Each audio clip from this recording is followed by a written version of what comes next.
s'inspirer du négatif pour créer du positif.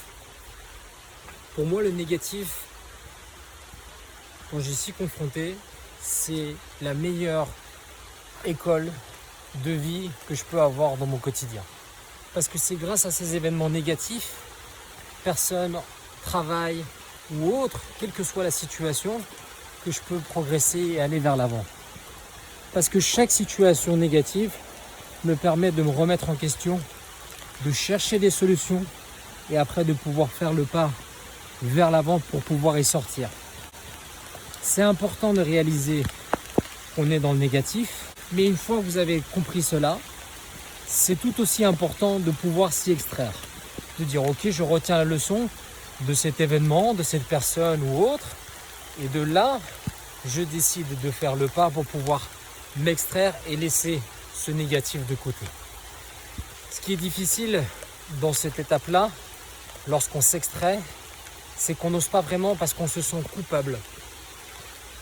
Peut-être vis-à-vis d'un ami, peut-être vis-à-vis d'un collègue ou autre, parce qu'on a l'impression de laisser l'autre de côté.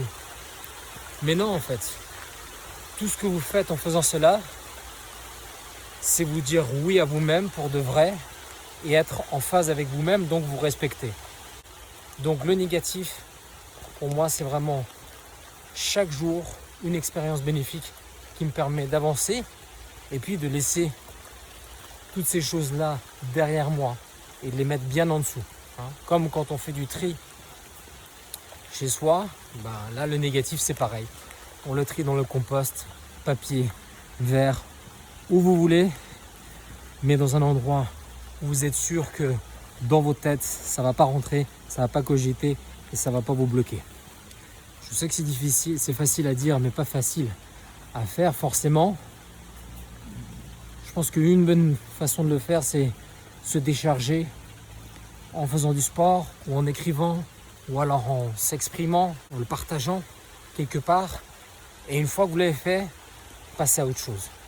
Ne pas trop traîner dans cette négativité parce que en traînant dans cette négativité, vous passez du statut d'acteur à victime et là, c'est pas forcément très intéressant pour vous et votre épanouissement personnel. Donc voilà. Utilisez la négativité pour essayer de grandir et faire ce fameux pas vers l'avant qui va vous permettre de devenir vous-même créatif, imaginatif et voilà, rien de plus. C'était la petite vidéo du jour et je vous dis à bientôt pour la prochaine vidéo.